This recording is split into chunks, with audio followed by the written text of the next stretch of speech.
Bismillahirrahmanirrahim. Assalamualaikum warahmatullahi wabarakatuh. Alhamdulillahi rabbil alamin. Wassalatu wassalamu ala rasulillahil karimil amin. Sayyidina Muhammadin wa ala alihi wa sahbihi wa dhurriyyatihi wa ummatihi ila yaumiddin. Wa ba'd. Faya ahbaballahi wa ahbaba rasulihi sallallahu alaihi wasallam. Usi nafsi wa iyyakum bitaqwallahi faqad fazal muttaqun. فلا تموتن إلا وأنتم مسلمون فقال تعالى يا أيها الذين آمنوا اتقوا الله حق تقاته ولا تموتن إلا وأنتم مسلمون. Saudara-saudariku, kita bermohon pada Allah Subhanahu wa taala semoga Allah senantiasa menyayangi, melindungi, menyehatkan dan membimbing kita ke jalan-jalan terbaik yang diridhai oleh Allah Subhanahu wa taala. Demikian tanpa henti kita bermohon pada Allah Subhanahu wa taala. Semoga saudara-saudari kita yang berkehidupan sampai dengan detik ini dan belum beriman kepada Allah, dilembutkan hatinya, dikuatkan jiwanya, dibantapkan lisannya untuk bersyahadat sebelum wafat dan kembali kepada Allah Subhanahu wa taala. Demikian kita bermohon kepada Allah juga, semoga para pelaku maksiat dan dimungkinkan kita berada di dalamnya diberikan kelembutan hati oleh Allah untuk bertobat dan meniti jalan kebaikan, hayatan thayyibah, sehingga bisa kembali kepada Allah dan menutup kehidupan dengan akhir yang baik, husnul khatimah. Dalam rangka itulah kita belajar mendekatkan diri kepada Allah, mengisi hari-hari hidup kita sehingga memiliki makna, nilai yang lebih, bukan hanya sekedar memenuhi tuntutan kehidupan duniawi saja, tapi lebih daripada itu, bagaimana menata kehidupan duniawi sehingga memiliki nilai dan bekal terbaik untuk pulang menghadap Allah Subhanahu wa taala ketika ajal kita tiba. Kita akan mencoba meneruskan kajian kita di pertemuan yang lalu. Kemarin kita masih menyempurnakan pembahasan di bab akidah terkait dengan al-asma'ul husna. Saya ingin memberikan peta dulu kepada teman-teman yang terhubung. Kita masih di pembahasan tentang bab akidah, teman-teman sekalian. Di sini yang kita uraikan adalah pokok-pokok, pondasi-pondasi yang bisa menguatkan keyakinan kita tanpa ragu sehingga bisa kita ikat dalam jiwa kita dan tidak terlepas ya sampai kita meninggal, dibawa pulang kepada Allah Subhanahu wa taala. Inilah yang kita sebut keseharian dengan iman kita, akidah kita yang kita pertahankan dalam konsepsi keimanan dan dibuktikan juga dengan amalan serta perilaku kita yang tidak menyimpang dalam ketentuan dan jalan-jalan keislaman. Jalan-jalan keislaman disebut dengan syariat. Dalam pembuktian iman itu disebut dengan amal. Jadi syariat tidak bisa dilepaskan dengan akidah seperti halnya iman ya, melekat juga dengan amal. Iman dengan amal, syariat, akidah itu dua hal yang saling berkesesuaian. Ini penting sekali saya ingatkan untuk bisa mengecek keadaan iman kita dan pengaruhnya terhadap tatanan perilaku kita. Jadi semua orang beriman itu pasti akan mendorong perbuatan amalnya mengarah kepada kemuliaan-kemuliaan. Saya sering ingatkan dalam setiap pertemuan untuk mengoreksi keadaan diri kita dalam setiap waktu atau pergantian antar waktu dalam sehari, bahkan dalam berkehidupan kita. Tidur orang beriman beda dengan yang belum beriman. Bangun tidur pun beda dengan yang belum beriman. Demikian semua aktivitasnya.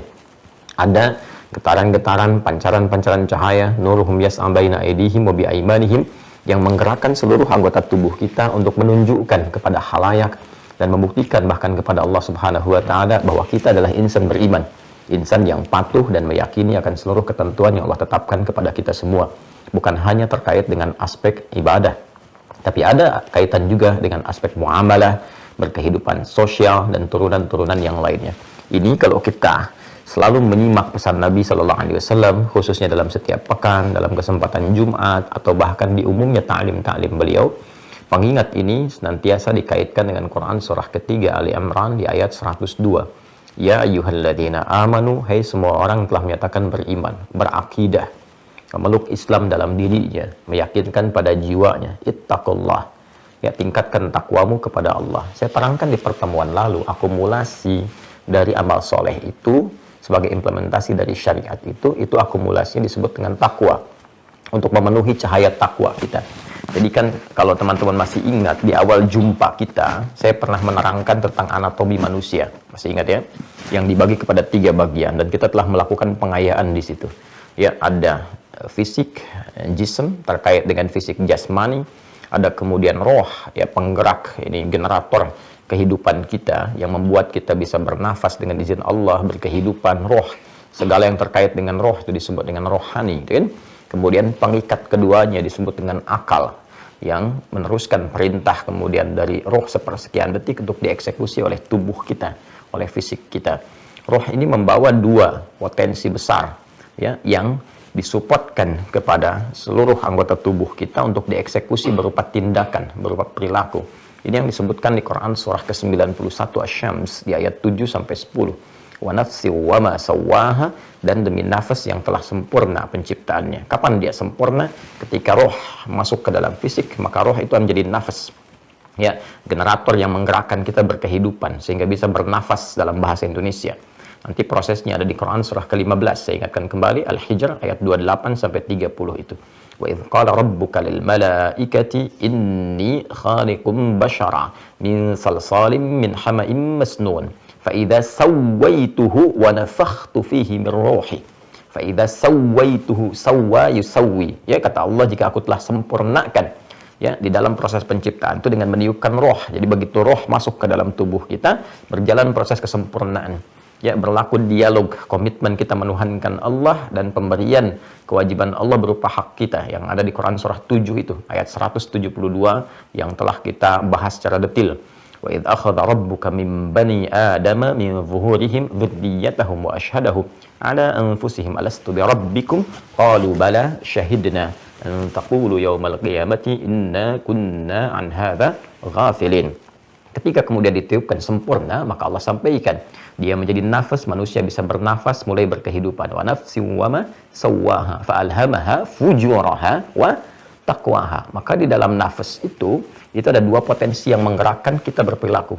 Ini tidak jemu, ya, saya sampaikan, tidak bosan saya uraikan, karena ini inti kehidupan kita. Jadi semua ekspresi kehidupan kita, iman kita, ditentukan bagaimana kita mengelola jiwa takwa ini. Karena ini adalah bagian terukur yang menggerakkan semua ekspresi hidup kita. Jadi kalau kita nggak bisa kelola ini dengan baik, maka pengaruhnya kepada perilaku kita, pikiran kita, ini akan jadi bermasalah. Dan jadi sebuah santapan besar bagi iblis dan pasukannya berupa setan untuk mengarahkan pada perilaku-perilaku yang kontraproduktif, yang negatif. Ini kuncinya di sini. Ya, di takwa dan fujur. Jadi kita sudah punya cahaya takwa dalam jiwa kita. Nuruhum yas'a baina aydihim wa bi aymanihim. Di cahaya, di potensi takwa inilah, yaitu diletakkan keimanan kita kepada Allah. Iman itu ada di situ. Ya, jadi keyakinan yang kuat, fitrah kita, komitmen kita kepada Allah itu melekatnya lewat jiwa takwa bersamaan dengan roh ditiupkan, membawa jiwa takwa melekat di situ cahaya iman, cahaya fitrah kita yang kita telah berkomitmen itu di dalam kandungan ibunda, ya. Makanya diingatkan, dikuatkan kembali, disebut di Quran surah ke-30 Ar-Rum ayat 30, itu yang disebut fitrah. Fitratallahi allati fataran nasa 'alaiha fa'aqim wajhaka lid-dini hanifa. Maka hadapkan dirimu sepenuhnya kepada ketentuan ad-din.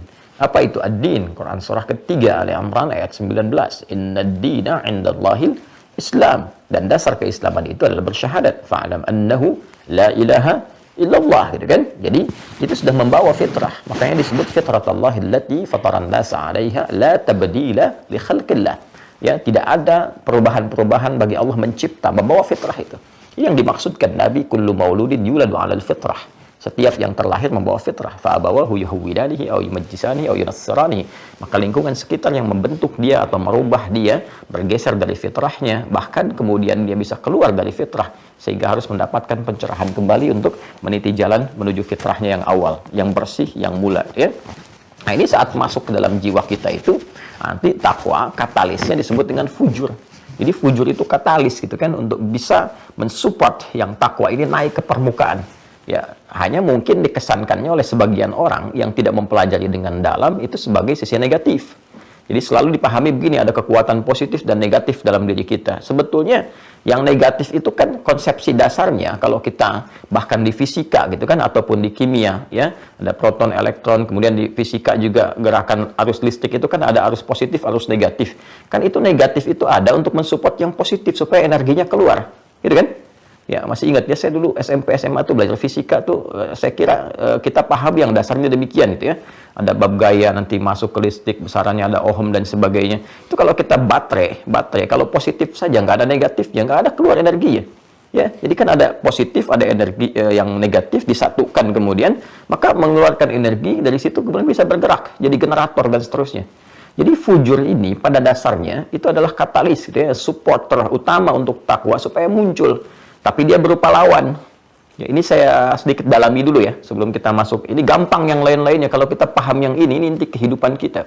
Ya, jadi supporter utama takwa itu fujur dan dia berupa lawan. Ya, lawan sifat. Jadi kalau di takwa ini ada jujur, di sini ada dusta, gitu kan? Kemudian bila di sini ada sabar, di sini ada amarah, gitu. Dan bila di sini ada tawadhu, rendah hati, di sini ada sombong, gitu kan? Demikian seterusnya. Jadi ketika Allah menciptakan marah, bukan ingin membuat seseorang menjadi pemarah, bukan. Tapi ingin mensupport supaya sabarnya ini muncul. Belajar dari marah ini supaya sabar ini keluar. Makanya nanti ada pengendalian amarah, gitu kan? Kemudian penguatan kesabaran. Sebab kalau nggak ada marah, sabar ini nggak diketahui. Kalau nggak ada dusta, ya ini jujur ini nggak diketahui. Jadi Allah menciptakan sifat dusta, bukan ingin menjadikan manusia menjadi pendusta, bukan. Tapi supaya jujurnya ini muncul ke permukaan, belajar gitu dari situ ya. Kemudian sabar juga diciptakan ya, supaya bisa terus naik, memberikan kualitas dalam kehidupan. Cuma dia butuh penguat, butuh katalis. Apa itu? Ya marah. Ya kan nggak mungkin ibu di rumah tiba-tiba mengatakan pada suami, sabar ya Pak, sabar. Nggak ada angin, nggak ada hujan, nggak ada petir gitu kan. Nggak ada masalah apa-apa. Suami pulang dari kantor, datang ke rumah, baru buka pintu Anda katakan, Waalaikumsalam, sabar ya Pak, sabar gitu. Ya kan juga suami kaget gitu, Mama sehat nggak pagi ini gitu.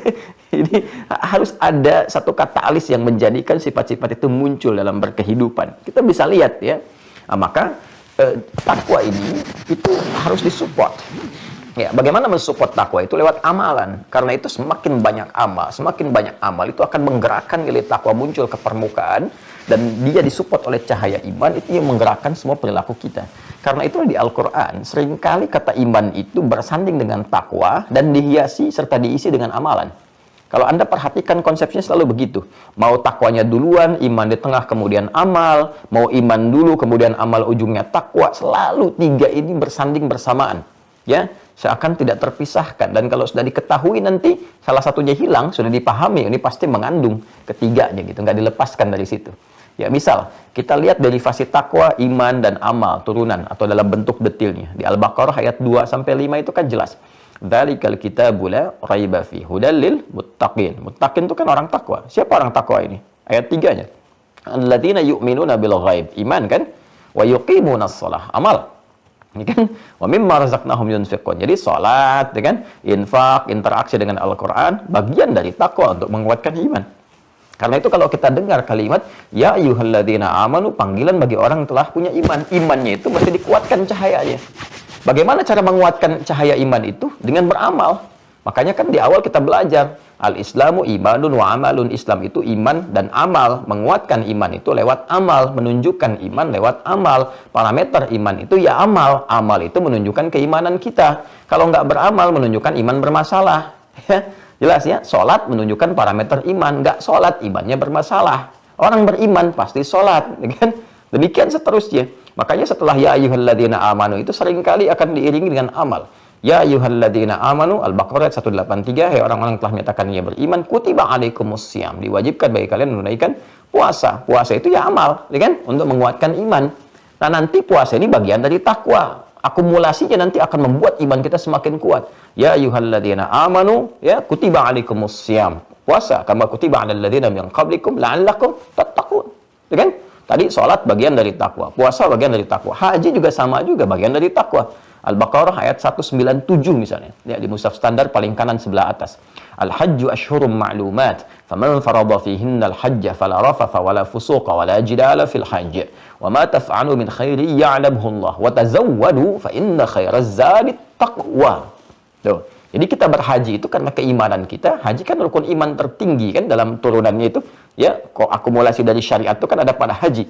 Rukun Islam yang kelima, ya. Saya sebut akumulasi kumpulan itu pada amalan, pada haji karena gini. Ibadah itu ada berupa fisikal seperti sholat yang tidak banyak melibatkan harta atau tanpa harta sedikit pun, kecuali untuk pendukung kita menutup aurat dan turunannya, ya. yang tidak melibatkan harta secara langsung, fisik, salat. Yang kedua, ibadah harta yang tidak melibatkan fisik secara khusus, ya, secara langsung, secara umum, ya. Itu zakat, ibadah harta, infak, ibadah harta, gitu kan? Baik, kita bisa titipkan bahkan kepada amil zakat atau kepada misalnya badan-badan tertentu yang terpercaya untuk menyalurkan infak, ya, dan turunan-turunan lain. Jadi tidak menuntut keterlibatan fisik secara langsung. Jadi ada ibadah harta, ada ibadah fisik. Nah, haji itu menyatukan harta dan fisik sekaligus. Kita mau berangkat haji, nggak ada hartanya, sulit, ya. Harus ada dikumpulkan dulu. Kemudian juga fisiknya jelas, dituntut fisik, punya fisik yang prima, dari mulai wukuf, ya, kemudian setelah itu dari mulai ke Muzdalifah, kemudian ke Jamarat, sampai dengan tawaf, sampai dengan mabit di Muna, itu kan butuh kekuatan fisik yang dahsyat. Karena itu haji menggabungkan pahala fisik dan pahala harta, kalau benar langsung surga, ya kan? Al-hajjul mabruru laisa lahul jaza illal jannah. Kalau kita belajar fisik itu masih dihitung 10 kali dalam setiap kebaikan. Sholat kan sekali dikerjakan dapat 10 poin. Kalau jamaah kalikan 27. Kan konsepsinya begitu. Ya, salat kan disebut hasanah di Quran surah ke-11 Hud ayat 114. Aqimis salata tarafain nahar wa zulafan minal lail innal hasanat yudhibnas sayyiat. Salat di situ disebut dengan hasanah. Sedangkan satu perbuatan hasanah poinnya 10 di Quran surah ke-6 Al-An'am di ayat 160. Man jaa bil hasanati falahu asyru amthaliha. Jadi kalau kita kerjakan sekali salat tuh poinnya 10. Kalau berjamaah kali 27. Salatul jama'ati afdalu min salatil fardi bi 27 darajah. Dan menghitungnya jangan 1, 2, 3 seperti saya pernah sampaikan. 1 ke 2 itu bisa 500 tahun tinggi nilainya. 2 ke 3 bisa 500 tahun, belum feedbacknya kepada kita. Tanha 'anil fahsya'i wal munkar, tatmainnul qulub, memberikan ketenangan pada jiwa, mengantarkan pada kesuksesan, memberikan bimbingan pada kebaikan. Tapi poinnya kembali ke awal bahwa semua amal ibadah ini itu sesungguhnya ingin menguatkan takwa. Kuatkan takwa, kuatkan takwa. Dan penguatan takwa ini untuk memberikan kekuatan pada cahaya iman. Supaya makin terang, memberikan bimbingan kepada tubuh kita. Karena itu Nabi mengatakan dalam setiap pembuka khutbah Jumat itu dalam salah satu bagian dari tausiah gitu kan, wasiat kencang yang diberikan kepada kita, yang kuat, yang mengikat. Atau dalam setiap pembukaan ta'lim pada umumnya beliau mengutip Quran surah ketiga Al-Imran ayat 102 yang tadi saya bacakan di awal. Ya ayyuhalladzina amanu taqullaha haqqa tuqatih. Hai semua orang-orang beriman, tingkatkan takwamu kepada Allah, tingkatkan amalmu. Ya, ayo coba evaluasi oleh kita, bikin kurikulum ya. Saya dulu waktu kecil itu suka punya buku tuh. Ya, bahkan diajarkan langsung dari sekolah tuh. Ya, jadi kita punya buku catatan tuh. Ya, catatan kita tuh tuliskan. Jadi semua jenis sholat saya pernah awal-awal pulang dari Tripoli itu bikin, bukan bikin ya, ada pengajian-pengajian kecil gitu, kelas-kelas terbatas itu. Saya minta murid-murid saya tuh, yuk bikin buku. Bahkan saya coba contohkan begini bikinnya. Ya, semua jenis sholat kita keluarkan. Sholat fardu jelas kita paham. Ya, waktunya kita tahu. Kalau nggak tahu waktu sholat fardu itu jadi masalah gitu kan. Itu kan tanda iman pertama itu. Inna sholata kanat 'alal mu'minina kitaban mawquta. Ya, sholat itu yang fardu itu orang beriman ya pasti tahu waktunya. Jadi kalau nggak tahu waktunya ada persoalan dalam imannya itu. Ya. Kemudian selain yang fardu kita turunkan yang sunnah, yang mutlak apa, yang rawatib apa, yang malam apa, yang pagi apa gitu kan terus itu. Jadi selama hidup ini kita tahu menu sholat tuh ini. Oh ini menunya. Ya, ini menu sholat, waktunya kapan, manfaatnya apa gitu. Ya, lalu di kolom berikutnya kita tuliskan dikerjakan hari ini atau tidak. Atasnya saya berikan hari itu, tanggal 1 sampai dengan tanggal 30 atau 31 kalau Masehi gitu kan untuk ngitungnya. Jadi saya turunkan dalam sehari ini saya kerjakan nggak gitu. Jadi kita bisa evaluasi. Anda dari mana tahu bisa meningkatkan takwa? Ya, dalam bidang sholat misalnya. Dari mana bisa kita tahu takwa kita meningkat dalam hal sholat? Kan nanti diturunkan. Ya, takwa itu kan tadi saya katakan amal soleh, kan? Disebutkan oleh Quran dari mulai amalan fisik, sholat, kan? Amalan harta, zakat, turunannya infak. Nanti gabungan latihan awalnya ada puasa. Setelah itu kemudian nanti ada haji, ada umrah. Nah, kita bagaimana bisa tahu kalau sholat kita itu meningkat untuk supporting takwa kita itu? Dari mana taunya? Kan ada dua hal, kuantitas dan kualitas. Ya kan? Untuk kuantitas bertambah jumlah sesuai dengan aturan koridor, bukan nambah sendiri, bukan menjadikan subuh dari 2 jadi 3, gitu kan? Nah, tidak demikian. Nah, kan nggak ada larangannya, Ustadz. Ibadah itu yang dicari bukan larangan, tapi perintahnya. Ya, kalau yang dicari larangan nggak akan ketemu di Quran. Sholat maghrib dilarang 4 rakaat, nggak akan ketemu. Di hadis juga nggak ada larangannya, cuma diperintahkan. Perintahnya apa itu yang kerjakan? Karena asal ibadah itu terlarang kecuali ada perintah. Al-aslu fil ibadati haramun hatta yadulla dalilu ala amriha. asal ibadah itu dilarang sampai tiba kemudian perintah untuk melakukannya. Sebaliknya, kalau urusan dunia yang dicari apa? Larangannya. Ya, jadi untuk memudahkan kita, Masya Allah. Ya, yang dilarang kan terbatas, yang lainnya boleh semua. Dilarang pun untuk menjaga kehormatan kita. Nah, jadi balik ke kita sekarang. Bikin ya kurikulum itu. Nanti insya Allah coba. Kan sudah dikasih itu note. Kalau Anda dapat paket itu kan ada bukunya itu. Ya, salah satunya kan Anda bisa buat tuh. Ya, memo-memo harian kita. Coba di checklist oleh kita tuh. Fardu oke, ya. Kemudian, terkait dengan sholat apa saja. Ya. Ya, sholat satu misalnya kan, yang rawati mengikat kita ada berapa tuh, ada berapa rakaat tuh. Dari 12 itu berapa yang kita kerjakan. Apakah ditoleransi 10, hari ini turun atau tidak. Ya, kalau kita lihat sekarang misalnya, oh hari ini saya bisa 12, Alhamdulillah, berarti besok jaga. Kan tingkatkan takwa. Kalau besok jadi 10 berarti turun kan? Ya kan? Tahajud bagaimana? Kemudian juga sholat duha bagaimana? Jadi kita bisa evaluasi tiap hari, punya kalender pribadi. Ntar tinggal cocokin aja sama catatan malaikat. Begitu mereka bawa catatan, kita juga ada, gitu kan? Nah, dan itu menarik sekali, gitu kan, berkehidupan demikian. Kalau sudah semua tercatat, jadi kebiasaan. Kalau udah kebiasaan, nggak usah dicatat lagi, ya, karena nanti rekamannya ada dalam jiwa kita, terekam otomatis. Kan kalau sudah berkebiasaan itu terekam otomatis di memori kita. Jadi nanti tertanam, disupport oleh iman. Kalau nggak kekerjakan, gelisah. Nanti jadi alarm sendiri. Itu saya di pesantren tuh, ya, dulu saya waktu pesantren, saya pengen bangun tahajud. Saat kawan-kawan saya sudah punya jam waker itu ya, ya untuk alarm tuh pengingatkan, dulu masih pakai waker gitu ya, ya belum ada yang seperti sekarang pakai handphone dan sebagainya.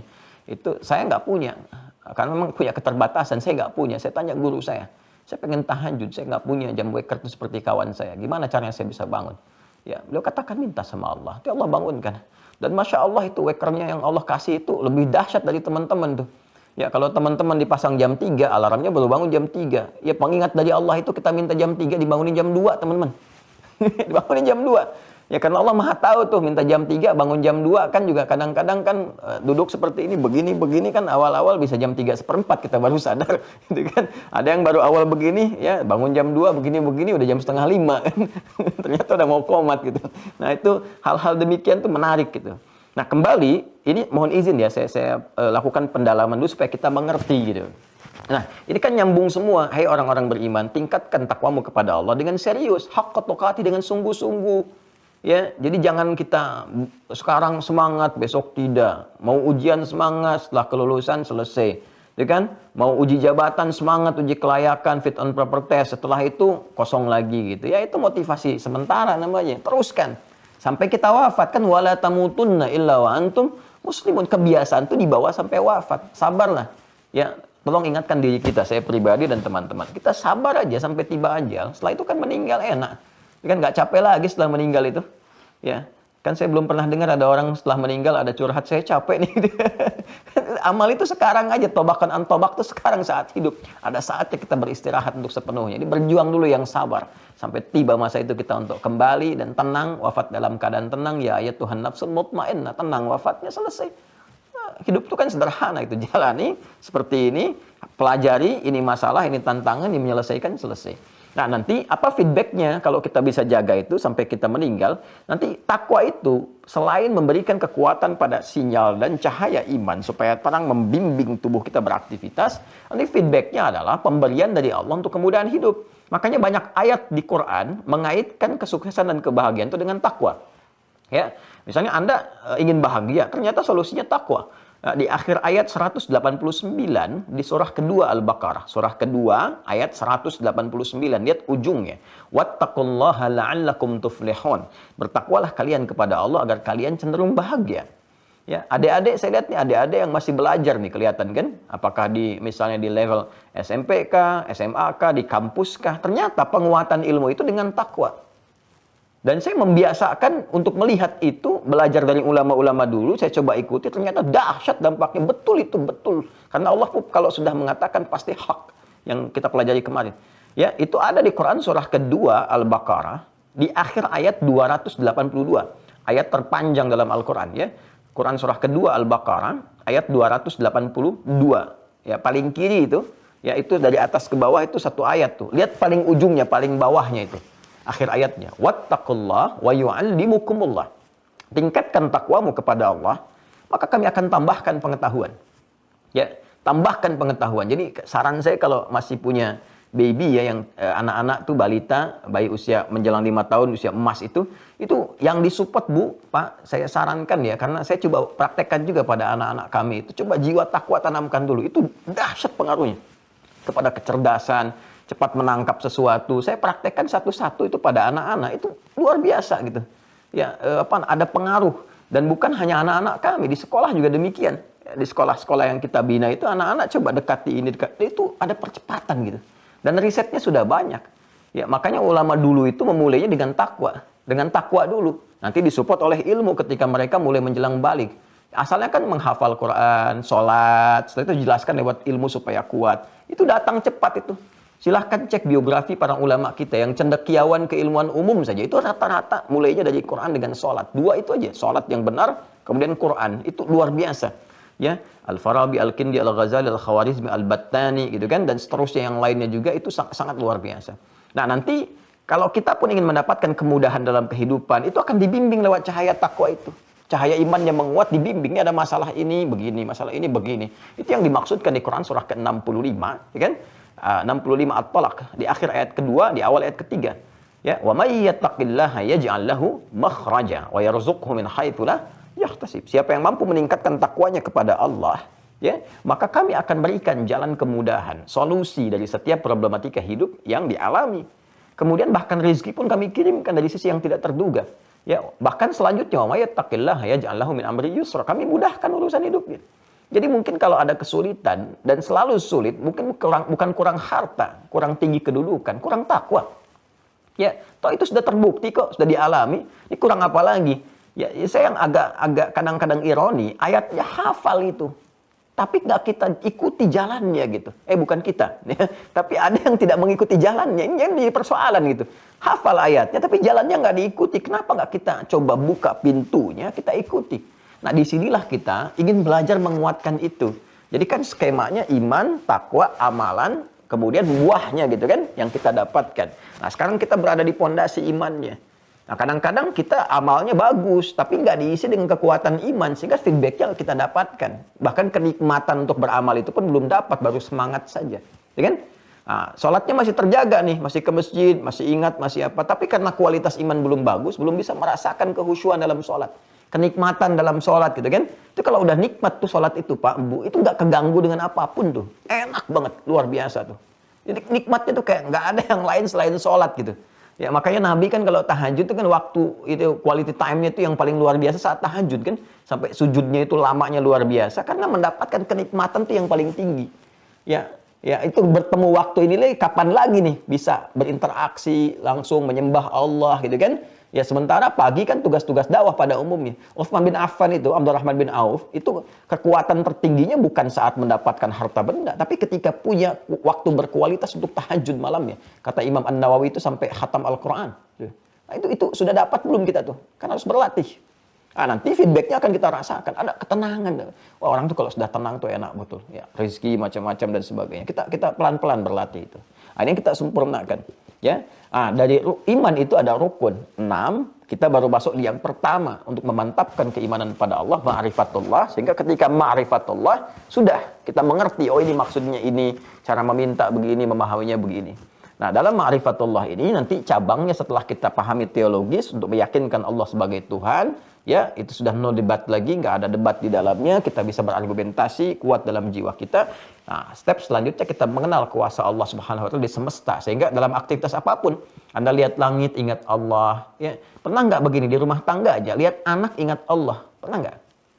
Ya, lihat suami ingat Allah, lihat istri ingat Allah, pernah nggak? Kan itu titipan. Anda kan katakan istri titipan Allah, suami titipan Allah, itu kan nitip. Ya, saya tuh kalau dititipi barang nih, ini misalnya saya dititipi nih, ya, saya dititipi kawan saya. Normalnya kan kalau saya lihat buku ini saya ingat kawan saya kan, karena nitip gitu. Ya, saya beli dimanapun ini kalau dikasih saya langsung ingat kan tokonya di mana. Anda pun kan demikian. Anda pakai peci, ketika Anda pakai, Anda ingat kan peci dari mana asalnya. Itu sudah terangkai dalam memori kita. Nah ini kan sama, kita dititipi anak, istri, atau istri dititipi suami. Dan ingat gak ketika menatap tuh? Di istri ketika menatap suami, yang diingat tuh uang belanja atau ingat Allah tuh? Ya, jadi kan, suami ketika tatap istri tuh yang diingat apa tuh? Ya, ketika melihat anak-anak yang diingat apa? Ya, bisa nggak langsung mengingatkan kita kepada Allah? Sedangkan kita mengatakan inna fi khalqis samawati wal ardi wa ikhtilafil laili wan nahari la ayatin li ulil albab. Ayatnya mana tuh? Tanda yang mendekatkan kita kepada Allah. Sanurihim ayatina fil afaq wa fi anfusihim hatta yatabayyana lahum annahu al-haq. Ya, kami tampakkan tanda-tanda kebesaran yang mendekatkan hamba kepada kami di semesta dan pada diri mereka, gitu kan? Sampai mereka yakin dengan kebenaran bahwa semua yang disampaikan di Quran adalah hak. Terjadi nggak tuh? Ya, kita lihat pakaian kita, ingat Allah bahwa ini akan dihisab. Malu kalau kita sadar tuh dengan begitu, nggak akan maksiat. Karena takut nih, ini pakaian jadi saksi pernah bermaksiat. Ya, kemudian pena jadi saksi pernah berbuat curang gitu kan dan sebagainya, itu malu tuh. Ya, jadi surah Az-Zalzalah itu berbekas di benak kita. Idza zulzilatil ardu zilzalaha wa akhrajatil ardu athqalaha wa qala al-insanu ma laha yauma idzin tuhadditsu akhbaraha. Dikabarkan kan, semua bicara dengan Allah Subhanahu wa taala. Jadi, itu yang disebut dengan zikir. Semua aktivitas yang menjadikan kita teringat dengan Allah. Nah, itulah kalau kita kenal ma'rifatullah, kan, maka esensinya akan begitu.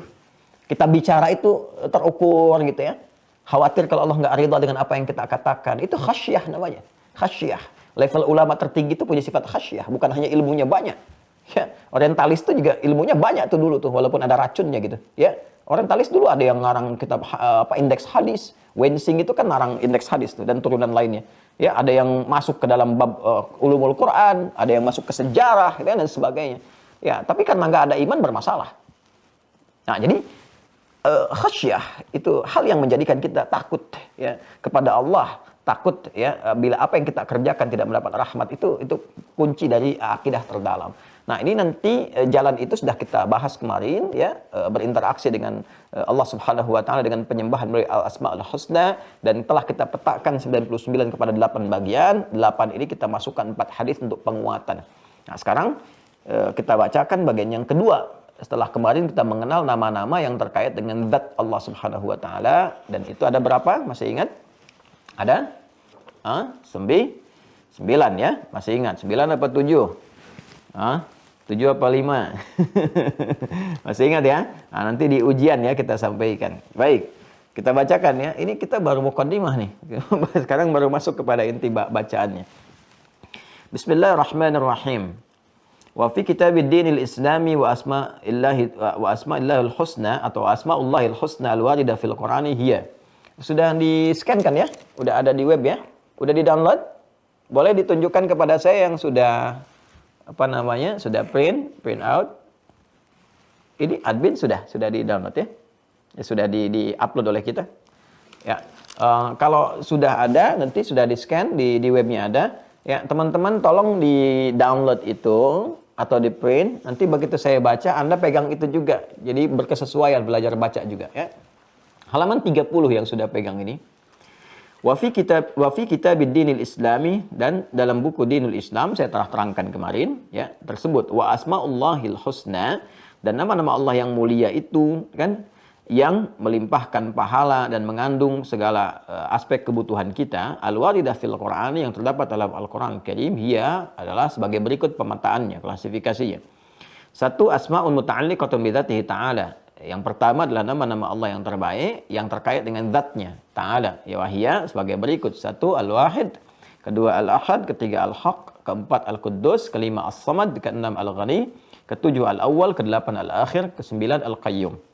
Ini sudah kita bahas di pertemuan yang lalu ya, dan dampaknya, feedbacknya terhadap pengabulan doa. Jadi kalau kita bacakan dengan nama-nama ini disertai dengan aspek hajat kebutuhan kita, benar cara memintanya, itu akan terjadi percepatan dalam pengabulan doa. Dan saya bacakan hadisnya kemarin ya. Jadi prakteknya begini, misal ya, ini langsung saja ya, yang paling cepat. Kita punya hajat terkait apa nih? Terkait rizki misalnya. Rizki ya. Nama Allah yang terkait rizki kan Ar-Razzaq. Ya, Ar-Razzaq. Baik. Dan konsepsinya kita memanggil ya, konsepnya memanggil Allah sesuai dengan kebutuhan kita. Sebut nama Allah yang sesuai kebutuhan kita. Ini ada di Quran surah ke-17 Al-Isra dalilnya. Quran surah 17 Al-Isra ayat 110. Yaitu kan ada 111 ayat ya, 2 ayat terakhir, ayat 110. Perhatikan kalimatnya. Qulid'ullaha. Ya, jika kalian punya persoalan dalam kehidupan, ya panggil Allah, minta sama Allah, berdoa. Awid Ar-Rahman ya, atau panggil Ar-Rahman, minta ya. Ayyamma tad'u falahul asmaul husna. Ya. Kapanpun kalian ingin memohon kepada Allah dalam setiap kondisi, situasi apapun, maka Allah memiliki nama terbaik sesuai kebutuhan kita. Yang saat Anda menyebutnya, selain mendatangkan pahala, juga ada percepatan dalam pengabulan.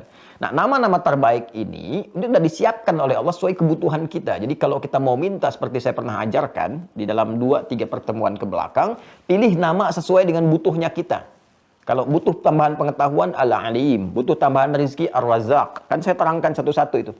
Ya, misal kita ingin minta kepada Allah itu kelapangan dalam rezeki. Berarti nama yang sesuai Ar-Razzaq kan? Maka sebut nama Allahnya dulu, ya.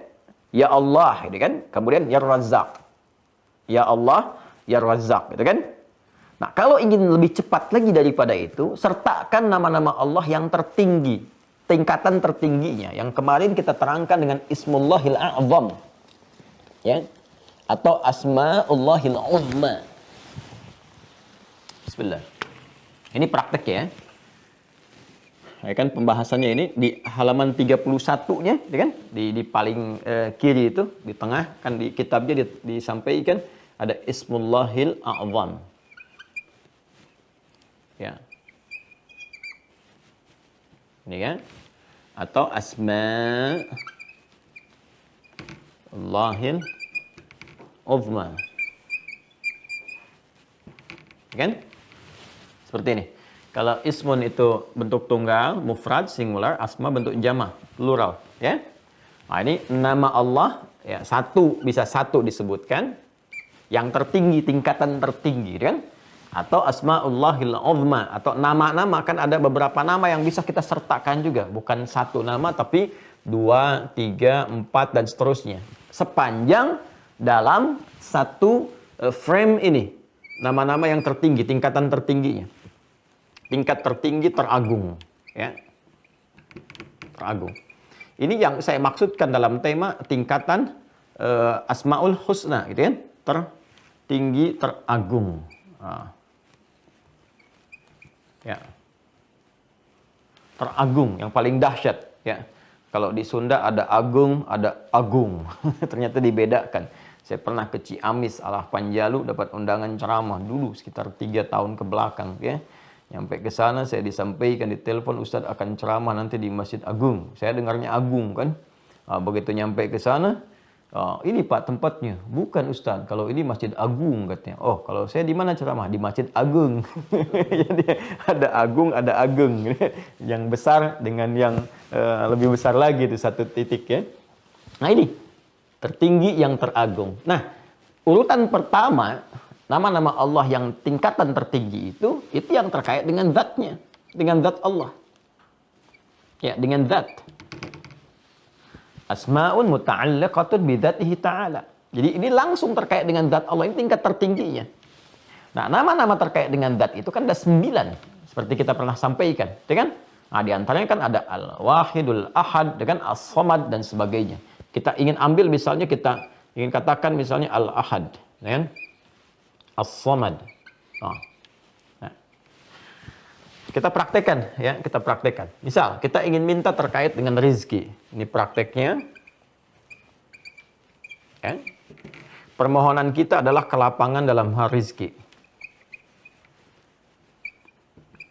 Nama Allah yang melimpahkan rezeki kepada kita ditetapkan dalam Al-Asmaul Husna adalah Ar-Razzaq. Jelas ya? Ini pun ada detil lagi. Kalau kita ingin meminta rezeki itu dalam bentuk yang tiada batas. Nah, biasanya kasusnya begini. Kasusnya adalah, ada yang secara hukum keduniaan atau hukum universal, sunatullahi fil kaun, gitu kan. Itu ditetapkan nggak bisa nih. Nggak mungkin. Ya, status akal manusia mengatakan terbatas.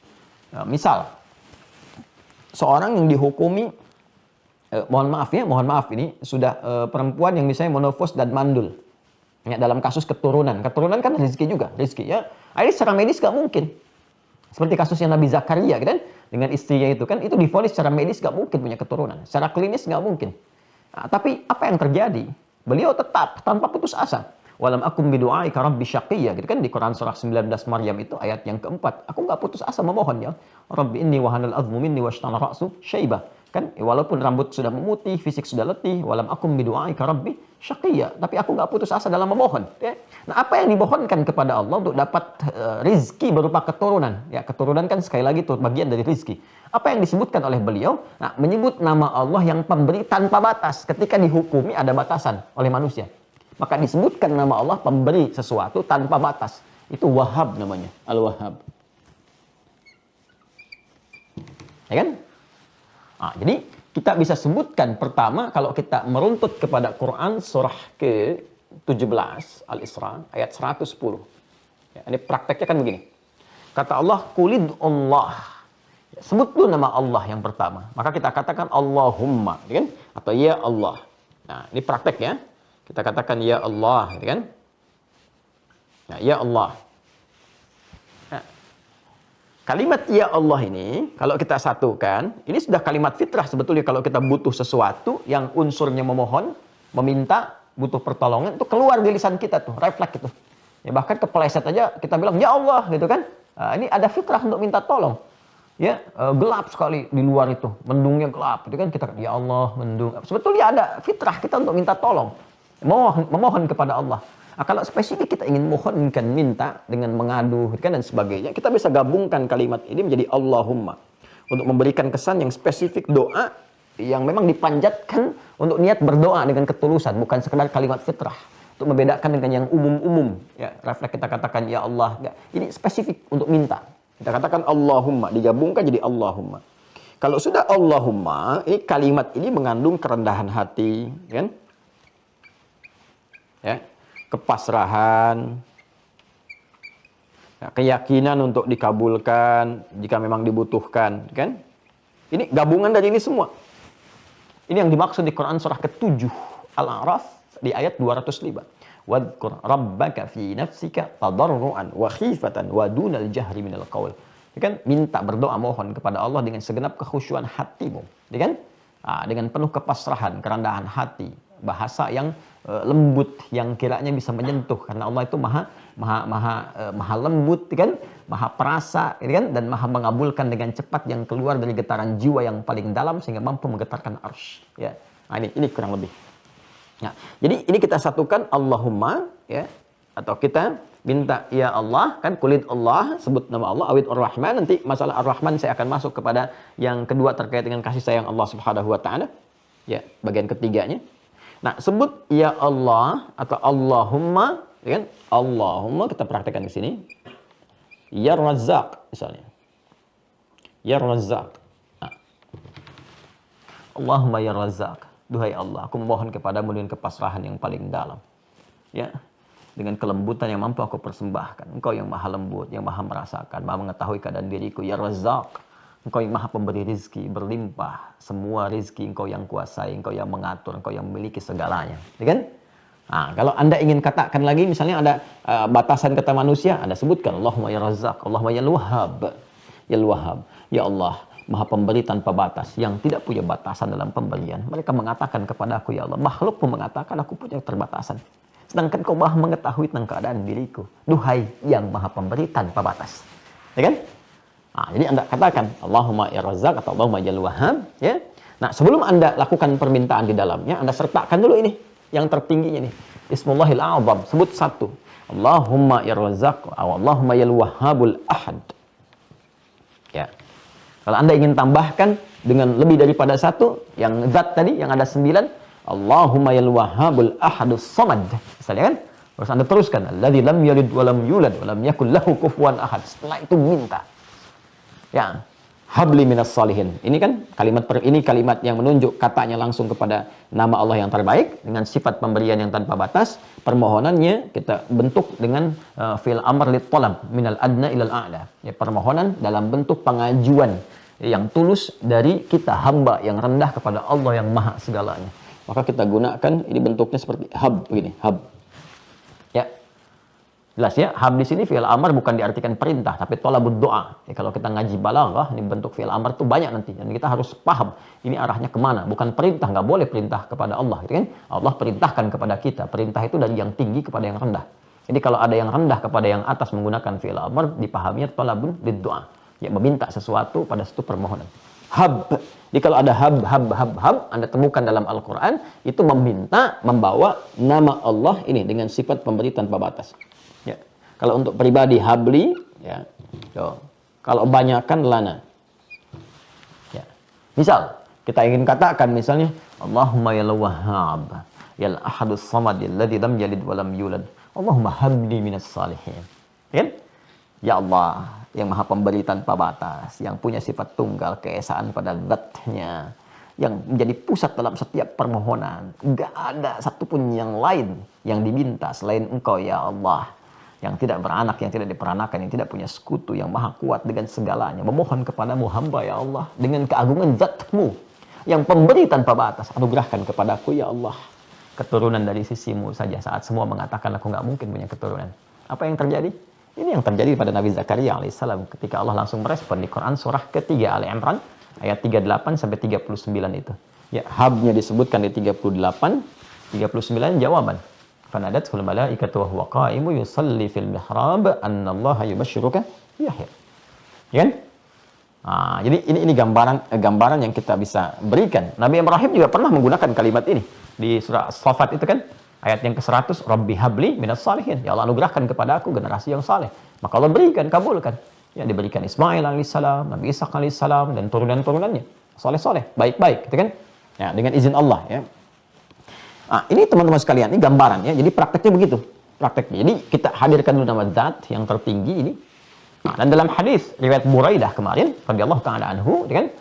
Disampaikan ketika Nabi SAW mendengar ada seorang sahabat berkata, berdoa, dalam doanya dia menyebutkan, ya, Allahumma usyhidu bi annaka antallah la ilaha illa anta al-ahad as-samad alladzi lam yalid wa lam yulad wa lam yakul lahu kufuwan ahad. Allahumma inni as'aluka an taghfir li.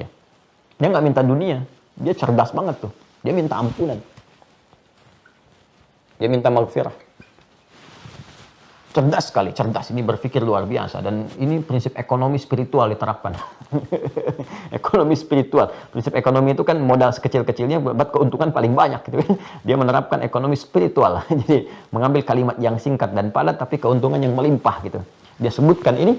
Ya, Al-Ahadus Samad alladzi lam yalid wa lam yulad wa lam yakul lahu kufuwan ahad. Minta ampunan. Allahumma inni as'aluka an taghfir li. Saya nggak minta apa-apa, ya Allah, minta ampunan aja. Cuman kan rumus Qur'annya mengatakan kalau minta ampunan diampuni, cinta datang. Ya, kalau cinta udah diberikan sama Allah, semua nggak ada tepian itu, semua dikasih. Yuhibbukumullah wa yaghfir lakum dzunubakum. Kalau Allah sudah cintai seorang hamba, diampuni dulu dosanya. Kalau dosa diampuni, udah dapat cinta Allah. Kalau cinta diberikan oleh Allah, semua nggak ada batasan. Kan sifat cinta begitu. Kalau semakin cinta kan semua diberi tanpa meminta. Anda mencintai pasangan, Anda berikan walaupun dia nggak minta, ya kan? Ya, Anda mencintai anak-anak, kok Masya Allah kan, yang terbaik yang diberikan pakaian yang bagus, anak nggak minta Anda berikan.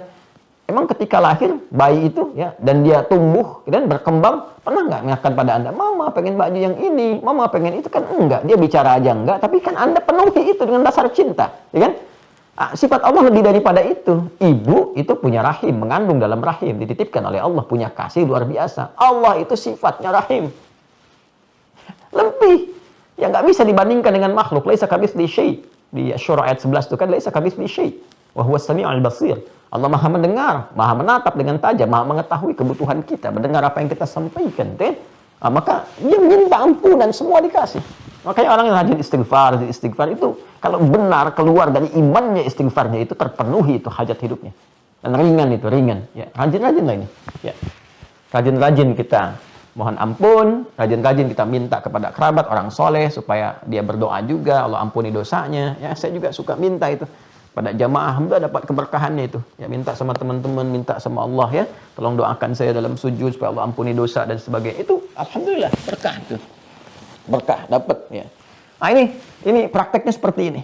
Jadi itu yang saya maksudkan tingkatan Asmaul Husna. Jadi kalau kita minta ya, apa permintaannya cari dulu nama sesuai dengan itu. Jelas ya? Kemudian setelah itu sertakan nama yang terbaiknya, sertakan di dalamnya tingkatan tertinggi yang dimulai dengan zat dulu. Zat. Ya, kalau kita nggak hafal semuanya, sebut nama Allah. Nama Allah saja, kulit Allah, sebut Allah, ya Allah. Tapi sertakan dengan iman. Yang pelajaran kita kemarin itu, aspek teologinya kita hadirkan semua. Hadirkan. Minimal kita sebut dengan zatnya aja. Kalau kita nggak tahu nama pemberinya, Ya, saya ingin diberikan oleh Allah ini kekuatan misalnya dalam menghadapi persoalan. Saya nggak tahu namanya apa. Maka kata Allah, kulin Allah, sebut nama Allah.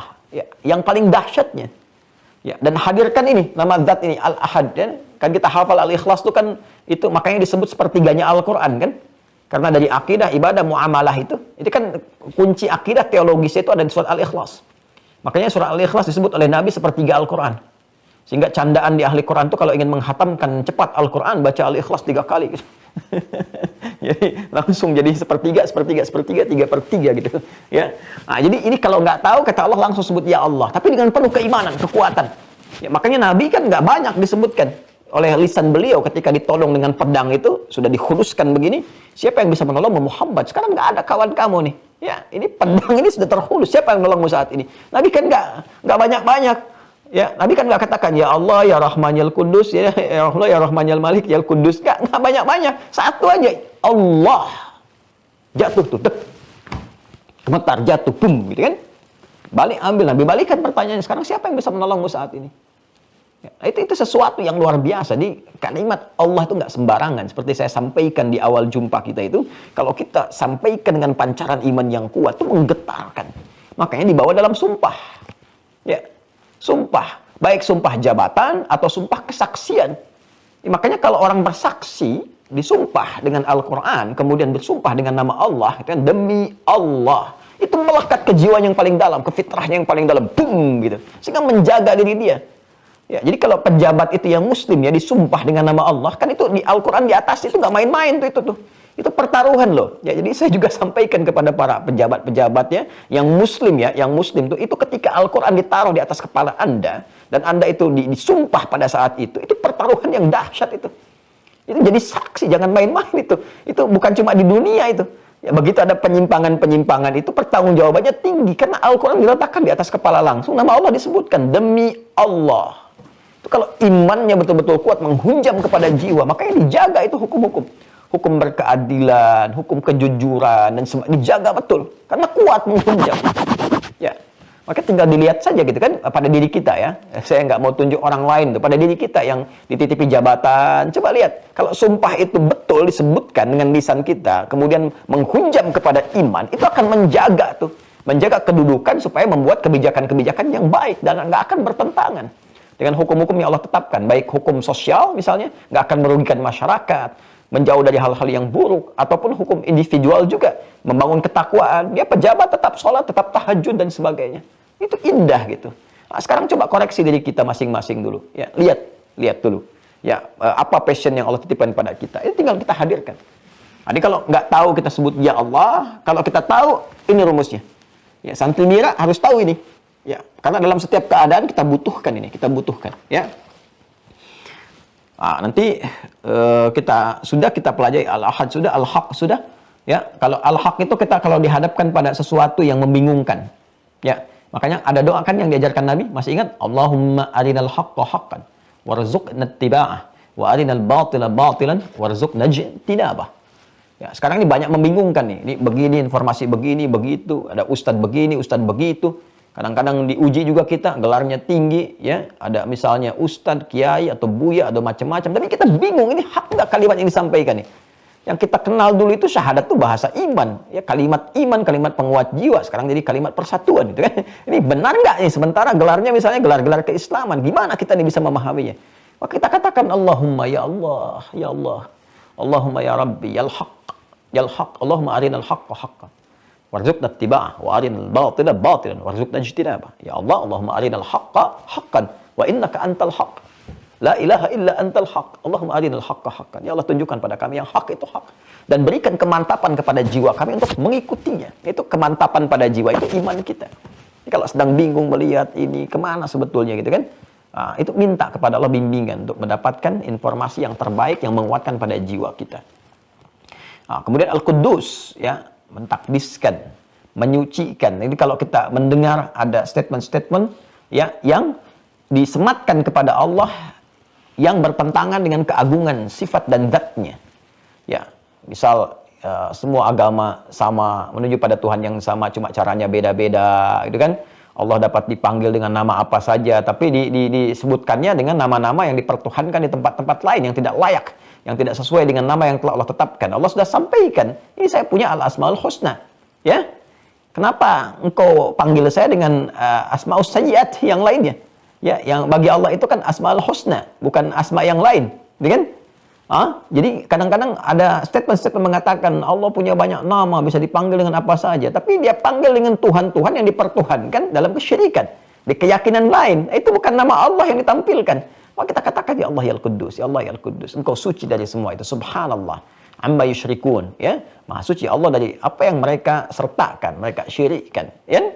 Kita bisa mohonkan kepada Allah, sehingga dengan itu kita nggak terpana. Karena ada orang-orang yang ditampilkan dengan logika, dengan premis dan silogisme, ya, runtutan pemikiran yang cara berpikir yang salah, tapi merasa benar.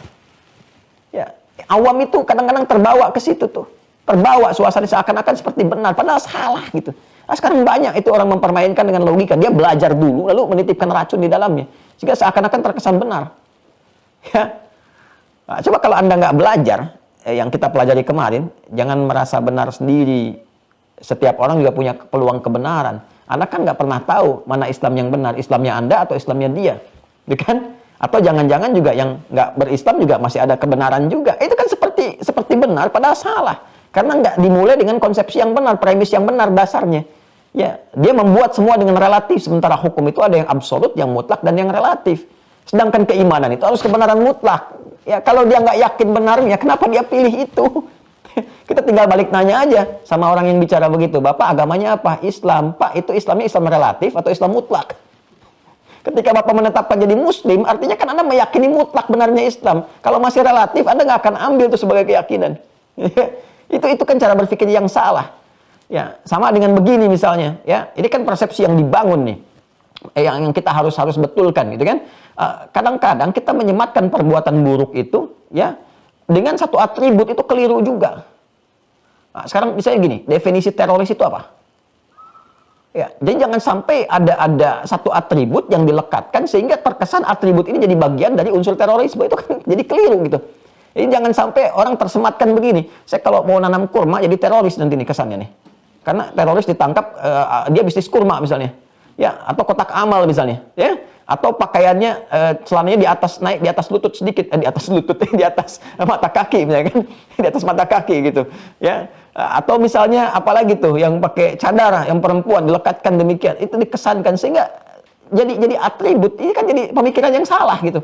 Sejak kapan tanda pada sesuatu melekat pada atributnya itu sejak kapan? Ya. Dan itu nggak konsisten.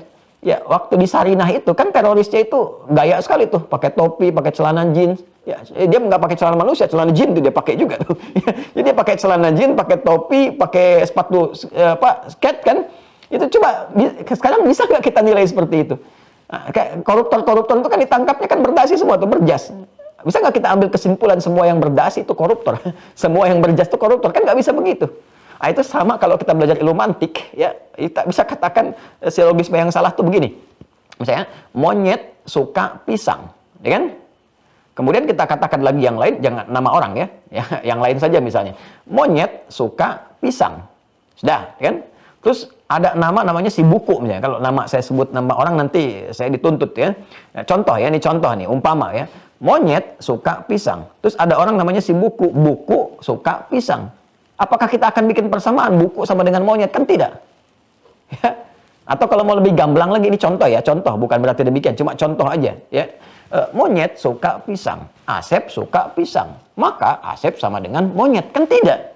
Itu premis yang salah, silogisme yang keliru. Di ilmu mantik itu keliru gitu. Ya kan tidak demikian.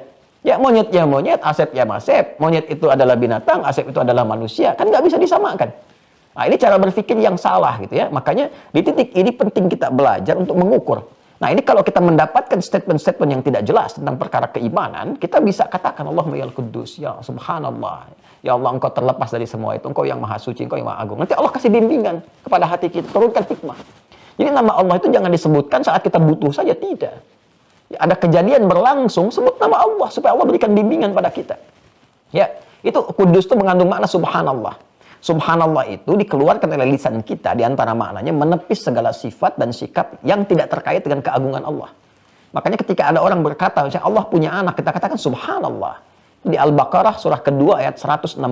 Wa qalu ittakhadallahu waladan subhanah. Mereka berkata Allah punya anak, subhanallah. Allahumma yal Quddus. Kok ya, kami terlepas dari semua itu ya Allah. Itu perkataan mereka, berikan hidayah pada mereka. Itu maksudnya. Jelas ya? Nah, jadi ini kita pembahasan dalam konteks pembelajaran kita ya. Nah, jadi kita tidak melebar pembahasan dalam konteks pembelajaran kita. Jadi kita argumentasikan untuk memahami dengan jelas. Jadi al-asmaul husna yang kita bahas ini bukan hanya terkait dengan kita mohon, kita minta, ya, tapi permintaan kita itu juga diikat dengan situasi yang berada di sekitaran kita. Ada pernyataan ini, kita mohon bimbingan kepada Allah, dikuatkan, dapat yang hak ya, dan turunan lainnya. Ya, malaikat juga suka mentakdiskan Allah. Itu malaikat itu menyebut. Ya kan saat Adam dicipta itu juga sifat kudus ini ditampilkan untuk membebaskan mereka dari sifat-sifat nafsu yang ada pada manusia. Kan malaikat nggak punya nafsu. Ya. Mereka diciptakan dengan jiwa takwa saja. Sementara manusia ada fujurnya. Ya. Nah, jadi malaikat cuma dengan takwa. Quran surah 66 At-Tahrim ayat ke-6. La ya'sunallaha ma amarahum wa yaf'aluna ma yu'marun. Malaikat itu nggak bermaksiat. Karena diciptakan dengan jiwa baik saja. Perintahnya kebaikan, nggak ada nafsu. Ya, kan Anda nggak pernah dengar kan malaikat Jibril korupsi ayat? Nggak pernah dengar kan? nggak ada, karena memang nggak ada potensi itu.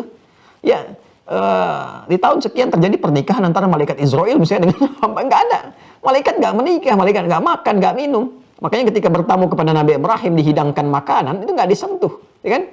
Karena memang nggak ada nafsu. Tugasnya bukan untuk makan, bukan untuk minum. Spesifik tugasnya, tupoksinya jelas. Ketaatan saja, ini yang dikerjakan. Nggak ada aspek lain. Ya, lawan dari malaikat itu ya yang nafsunya dengan jiwa sifatnya bukan perilaku. Kalau perilaku nanti ke setan. Makanya di Quran disebutkan malaikat 88 kali, setan 88 kali. Tapi pembentuk ya dasar penciptaannya itu dengan jiwa takwa malaikat. Lawannya hewan. Ya, bentukan asalnya itu nafsu saja. Makanya hewan nggak punya jiwa takwa. Jangan menuntut ketakwaan kepada hewan. Jadi kalau hewan misalnya, kucing kalau sudah datang hasrat ya di depan Anda juga dilakukan. Jangan Anda katakan dasar kucing ini kurang takwa. Memang kucing nggak bertakwa. Ya, kucing itu pakai insting, pakai feeling. Binatang demikian. Nah, kita dalam diri kita ada gabungan antara jiwa binatang itu, yang fujur itu dengan malaikat takwa. Maka menjadi bashar namanya. Jadi bashar. Nah, sifat basyariah ini yang menjadikan kita itu bertarung. Maka ketika kita dapat takwanya tinggi di atas malaikat. Ya. Tapi ketika kita misalnya melakukan perbuatan rendah, bisa di bawah hewan.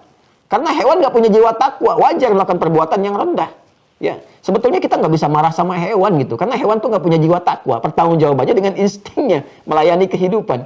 Jadi kalau ibu sedang ngepel lantai, ada ayam buang kotoran, jangan marahi. Dasar ayam ya memang begitu, dia nggak punya kontrol takwa di situ. Ya, tapi kalau manusia berbuat salah di bawah standar kesalahannya, di bawah sifat lupanya, melebihi hewan bahkan. Sapi kan sekarang makannya rumput. Ya kan? Sampai sekarang kan masih rumput, ya kan? Manusia itu ada yang makan aspal. Manusia itu ada yang makan aspal, makan jalan, makan tembok gitu kan. Itu kan aspal yang harusnya 5 lapis, tinggal 2 lapis, 3 lapis. Yang makan siapa? Karena sapi lewat situ nggak pernah makan aspal. Gitu. Kan itu yang dimaksud apa namanya?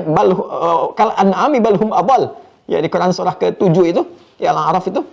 Yang di ayat 179, walaqad dzara'na li jahannama katsiran minal jinni wal insi lahum qulubun la yafqahuna biha lahum a'yunun la yubsiruna biha lahum adhanun la yasma'una biha ulaika kal an'ami bal hum adall. Kan? Ada manusia yang di bawah hewan standarnya gitu. Itu yang bermasalah. Kembali malaikat saja itu mentakdiskan Allah. Wa nahnu nusabbihu bihamdika wa nuqaddisu lak. Ya, yang Al-Baqarah ayat 30 itu. Wa idz qala rabbuka lil malaikati ya, wa idz qala rabbuka lil malaikati inni ja'ilun fil ardi khalifah.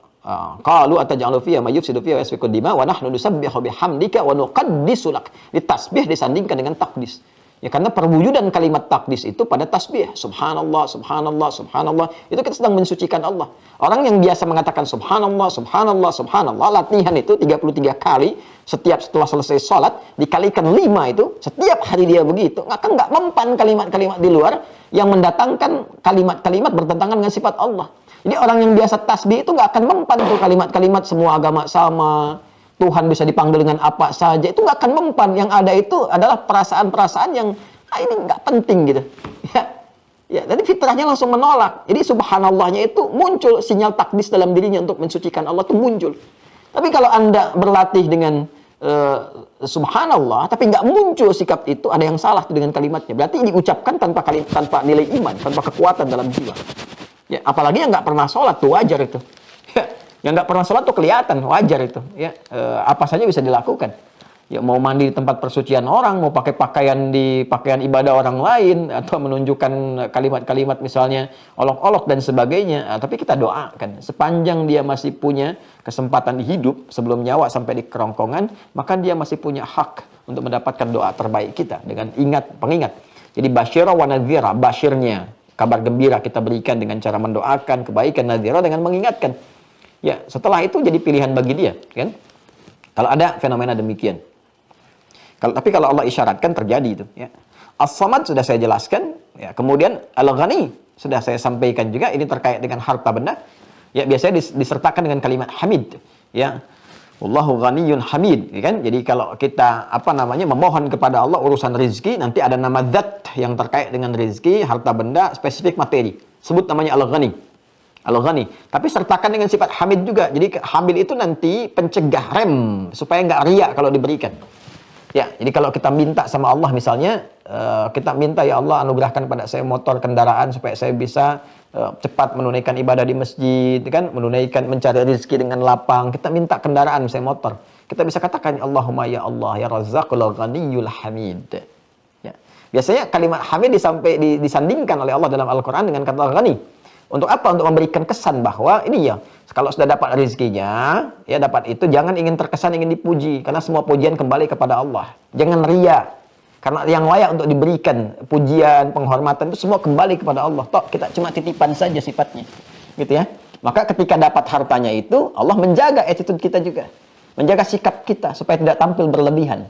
Ya, jadi kalau Anda minta hartanya saja, tidak dengan penjagaan sikapnya, dikhawatirkan ketika nanti motornya dapat, biasanya tinggal jarak rumah itu ke masjid dia cuma misalnya 500 meter, coba, tapi kita minta motor itu supaya penguatan cepat ini. Anda bisa belok dulu tuh jarak 2 kilo supaya ke masjid. Ya, tin ke tetangga, mari Pak ke masjid, cuma ingin ngasih tahu sekarang Anda punya motor, kan ini masalah. Ya, atau terjaga dari sifat-sifat yang kontraproduktif gitu. Al-awwal, al-akhir, al-qayyum, ya. Jadi al-awwal, al-akhir kita sudah paham. Ya, jadi kalau sudah ada statement-statement bertentangan dan sebagainya yang terkait dengan sifat Allah Subhanahu wa taala, kita bisa mohon kepada Allah dengan membawa nilai-nilai kemuliaan termasuk zat-Nya yang menguasai segala hal sampai yaumul akhir. Ya, jadi kita bisa katakan begini kalau kita sangat terdesak dan luar biasa, kita katakan, ya Allah, gitu kan, Engkau pemilik segalanya. Jangankan yang sekarang, yang dulu pun Engkau miliki karena Engkau al-awwal, kan? Baik. Ya Allah, jangankan yang sekarang, di puncak kehidupan bagi makhluk pun Engkau pemiliknya karena Engkau tidak punya batas. Allahumma innaka antal awwal, innaka antal akhir. Gitu kan? Ya Allah, sebagaimana masalah ini berawal, tolong akhiri dengan sifat-Mu yang Maha mengetahui awal dan akhir segala sesuatu. Ya, indah kalau kita tahu itu. Ya kan? Kita minta kepada Allah, ya Allah, Engkau yang Maha mengetahui sejak bahkan sebelum tiba asalnya, karena Engkau al-awwal. Engkau yang Maha tahu ujungnya, karena Engkau tahu segala hal, karena Engkau al-akhir, batas yang tidak punya ujung. Ya Allah, persoalan ini menyelimuti hamba sampai saat ini. Hamba tidak tahu kapan berakhir. Ya Allah, dalam rumah tangga ini Engkau titipkan ujian, hamba yakin untuk meningkatkan kualitas hamba. Namun sampai saat ini hamba belum menemukan solusi, ya Allah. Engkau yang mengetahui awal dari semua ini, dan Engkau mengetahui akhirnya. Duhai al-awwalil akhir. Ya Allah, berikan solusi dari persoalan ini. Akhiri ya Allah dengan jalan terbaik, solusi yang paling indah yang Engkau bisa berikan. Pernah nggak minta itu? Nah, itu enak kan? Kita dengarnya aja, kita bacakan itu merasa tentram kan, nyaman kan? Ya, apalagi kalau kita tahu itu gitu. Masalah itu kan selalu ada untuk meningkatkan kualitas hidup, ya kan? Di rumah tangga, ya kan? Kemudian di kantor, di kehidupan sosial, kita bisa minta ini. Ya. Nah, ini kan nama terkait zat, tapi itu diwujudkan kepada kita, ditempatkan untuk memberikan solusi pada kita supaya minta dengan keagungan nama itu. Ya, Al-Qayyum yang Maha menegakkan, mengatur dan sebagainya. Itu bisa dimintakan kepada Allah saat kita berada dalam keadaan-keadaan memohon kekuatan, dukungan yang berkehidupan kuat, ya. Termasuk juga motivasi tertinggi, termasuk juga saat kita pesimis dengan apa yang bisa kita kerjakan, datang itu, gitu kan? Kita minta kepada Allah untuk menghidupkan suasana gairah kita, kekuatan kita, fisikal kita, semangat berjuang kita, minta kepada Allah. Karena sifat qayyum Allah itu mencakup semua, bukan qayyumus samawati wal ard saja, langit dan bumi saja, tapi juga kepada hambanya, memberi kekuatan, penegakan. Kita bisa katakan, ya Allah, seperti Engkau jadikan langit kuat tanpa tiang. Ya, Kau jadikan lautan, ya Allah, terbentang begitu luasnya dengan segala keindahan dan kekuatan. Ya Allah, yang begitu mudah menguatkan langit, memantapkan bumi, maka mohon mantapkan jiwa hamba, ya Allah. Berikan kekuatan pada fisik hamba untuk berjuang, mencari nafkah di hari ini. Allah yang menegakkan, menggerakkan, mohon tegakkan, gerakkan diri hamba supaya tidak pesimis mencari nafkah dalam kehidupan. Di suasana pandemi ini, ya Allah, Engkau yang mengatur rezeki, Engkau yang telah menetapkan, Engkau yang berjanji yang tidak mungkin mengingkari janjimu, ya Allah. Berikan kekuatan kepada hamba, tegakkan, ya Allah, fisik hamba, tegakkan, kuatkan mental hamba untuk berjuang, berikhtiar seperti Engkau perintahkan. Ya Qayyum, Ya Qayyum as-samawati wal ard. Wahai Allah penegak langit dan bumi, tegakkan, kuatkan jiwa hamba. Nah, setelah itu selesai, tawakal, datang ke masjid, katakan, ya Allah, saya sudah berikhtiar seperti apa yang telah Engkau perintahkan, maka saya bertawakal kepadamu akan hasil yang telah Engkau janjikan. Jika dengan semua ikhtiar yang telah hamba tunaikan belum mampu mendatangkan apa yang telah Engkau janjikan, mohon tunjukkan kepada hamba di rumahmu ini, ya Allah, dalam keadaan hamba bersujud, dengan cara apa lagi hamba mesti memohon. Itu enak sekali saat diucapkan, dan getaran kepada jiwa begitu dalam, itu menggoncang arasy gitu. Ya, makanya saya sering katakan, kalau sudah bekerja itu mampir dulu ke masjid, supaya suasana hati tenang gitu, nggak risau dengan kegiatan bising jalan, ya, kemudian perdebatan yang terjadi di kantor, capek lelah itu, kita mampir ke masjid, salat 2 rakaat, pulang ke rumah tuh aura masjid, ya, enak ketemu pasangan, enak ketemu anak-anak tuh enak gitu kan, nyapanya enak, mainnya enak, lelah tuh hilang gitu, penat tuh hilang, langsung bisa bercanda, main kuda-kudaan, anak yang naik, bapak jadi kudanya dan sebagainya, main mobil-mobilan dan main gendong-gendongan, itu luar biasa gitu. Ya, jadi ada praktek dari semua yang kita pelajari ini menghadirkan keindahan. Saat kita mau, agama itu kan indah dan ilmu itu indah saat dipraktekkan. Ya, Anda tidak bisa berkata demikian, semua akan indah pada akhirnya. Tidak demikian juga, Cepi. Ya, pada akhirnya indah, tapi indah itu akan tiba ketika ikhtiar mengiringi. Tidak dengan angin surga yang diangan-angankan saja gitu. Ya. Nah, itu kurang lebih demikian lah. Ya. Halo, Assalamualaikum. Kenapa kita menjadi kaku sesaat gitu? Jadi coba fitrah kita sentuh ya, kita sentuh dengan baik. Kemudian kita ambil dulu ya. Ini kan pendalaman yang pertama ya. Sekarang kita ambil yang kedua secara singkat. Asma'un muta'alliqatun bitakwin. Nah, ini penting juga ya. Asma'un, lihat kitabnya ya. Nomor kedua, asma'un, nama-nama Allah muta'alliqatun bitakwin, yang terkait dengan pembentukan, penciptaan. Ya. Pembentukan, penciptaan sesuatu. Jadi ini urutan kedua. Jadi kalau yang pertama terkait dengan zat, jadi kalau Anda minta kepada Allah, ya kan? Segala hal yang dipercepat, sebut nama yang terkait dengan zatnya sesuai dengan situasinya tadi ya. Kan saya sudah sebutkan kapan kita menyebut Al-Wahidul Ahad, Al-Haq kapan, Al-Quddus kapan. Nanti putar kembali rekamannya ya. Nah, sekarang nama yang terkait dengan takwin itu ada 4. Tingkat kedua nih ya. Tingkat kedua. Setelah yang pertama tadi, yang kedua. Ini klasifikasikan dibuat oleh penulis kitab ini. Pertama, Al-Khaliq. Al-Khaliq. Nanti sifat takwin ini nanti terkaitnya macam-macam. Kalau terkait dengan diri kita, misalnya maaf ya. Ada persoalan terkait dengan fisik misalnya ya, sakit, terus kemudian terkait dengan kelancaran dalam kelahiran, kan? Terus memohon supaya yang di dalam kandungan itu tercipta dalam keadaan yang baik, lancar, ya, lahir dalam keadaan yang perempuan tampil cantik, baik, laki-laki ganteng, tampan, soleh, gitu kan? Ya, nanti ini nama-nama terbaik untuk minta, bukan cuma belajar lewat surat-surat Quran. Nanti ada turunan. Para ulama kan ngasih rumus singkat kan. Anda pernah dengar nggak kalau bayinya pengen lahir tampan, ganteng, cerdas seperti Nabi Yusuf, misalnya ya, baca surat apa? Surat Yusuf. Baca surat itu, begitu lahir perempuan. Jadi ini baca itu yang dimaksudkan bukan sekedar baca, pelajari isinya. Bagaimana Nabi Yusuf dirawat, dididik, disiapkan dari kecil. Jadi ketika diberi nama pun lahir laki-laki, maka Anda sudah siap mendidiknya. Ya, yang perempuan cantik lahir taat sama Allah pada orang tua baca surat Maryam, baca itu dipelajari sehingga ibu ya seperti Hannah, bapaknya seperti Imran. Jadi begitu anaknya lahir disiapkan pendidikan yang sudah dipelajari sebelumnya. Itu maksudnya. Jadi kalau dibaca surat itu sampai kiamat kurang 2 hari nggak dididik sama aja nanti. Ya, kembali kepada asal. Satu Al-Khaliq, kedua Al-Bari. Al-Bari. Ketiga Al-Musawwir. Al-Musawwir, Al-Khaliqul Bari'ul Musawwir. Ketiganya ditemukan di Quran surah 59 Al-Hasyr di ayat ke-24, ayat terakhir.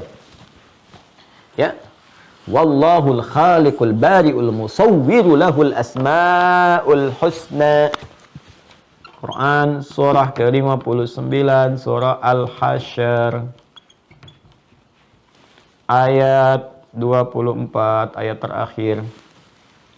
Hafalin ya, mesti hafal ya, mesti hafal. Nanti kalau minta sama Allah terkait dengan takwin, bacain satu ayat ini. Ya, langsung. Al-Khaliqul, ya kan? Bari'ul Musawwir. Nah. Ada tambahan satu lagi. Nah, ada 4 ya semuanya ya.